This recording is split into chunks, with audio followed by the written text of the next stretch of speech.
Heart Medicine Devotion, A Place for Everything. Job 38, 1-2 and 4. Then the Lord answered Job out of the whirlwind and said, Who is this that darkeneth counsel by words without knowledge? Where wast thou when I laid the foundations of the earth? Declare if thou hast understanding. Job 40:3-4.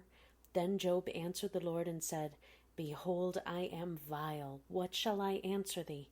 I will lay mine hand upon my mouth. Psalm 8:3-4. When I consider thy heavens, the work of thy fingers, the moon and the stars which thou hast ordained, what is man that thou art mindful of him, and the son of man that thou visitest him? Scripture reading, Job 38. Today, my God is so big. Actually, he's big and amazing and awesome and completely beyond my comprehension every day.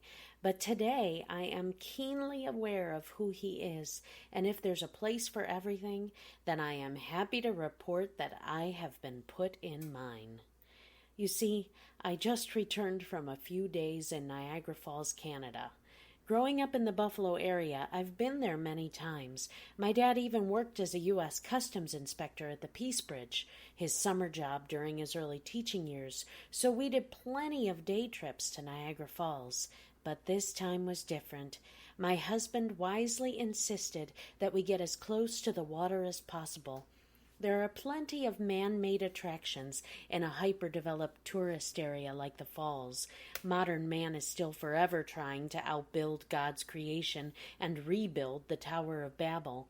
But God's majesty in those incredible waterfalls still outshines all the tinsel that man has tried to hang on that world wonder.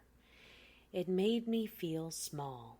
To be reminded of how big he is, to stand on a boat, then in a cave, then on a boardwalk, all in the shadow of those mighty thundering waters, made me feel unbelievably, infinitesimally small, and I dare say a little helpless. I'll say it again, it put me in my place. In Job 38, God puts Job in his place. This chapter and the one after it are filled with images that simply boggle the mind. Job seems to be nearing his breaking point. He has lost his 10 children, his wealth, and his health, all by the unseen and unbridled hand of Satan. Remember, God said Satan could take everything but Job's life in Job 2:6. His wife has turned on him, and as if that wasn't enough, his 3 closest friends spend a good 30 chapters trying to verbally beat a confession out of Job, convinced that Job must have something to hide. Why else would God allow trouble? They are relentless. But after they have run their mouths for what had to have been days, God finally steps in to set the record straight. He is sovereign. He doesn't owe man an explanation, and even if he chose to give one, we could never wrap our feeble and finite minds around it. In our pride, we desperately crave understanding. We have the audacity to think that sorting out the mysteries of creation puts us in league with the Creator.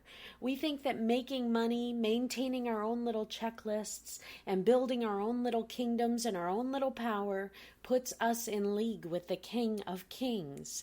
We think that our rags of human righteousness put us in league with a perfect and holy God, and we torture ourselves thinking that we have to figure our way out of the problems that only He can fix. Know your place and embrace it. He is everything, and we are nothing. But because He first loved us, we can have everything through the righteousness of His Son. He is great and mighty and awesome, and we are weak and small, but because He is so great, our problems, our needs, and our fears all shrink in His presence. That worry that keeps you up at night is a small thing to Him. He cares, but He is nowhere near overwhelmed. It's true. There is a place for everything. God's place is on the throne of our lives. Our place is on our knees, and the place for everything that ails us is at the foot of the cross. Be amazed at all he is. Be humbled by all you are not. Give God the glory and give him his rightful place. Your prescription: does God have his rightful place in your life?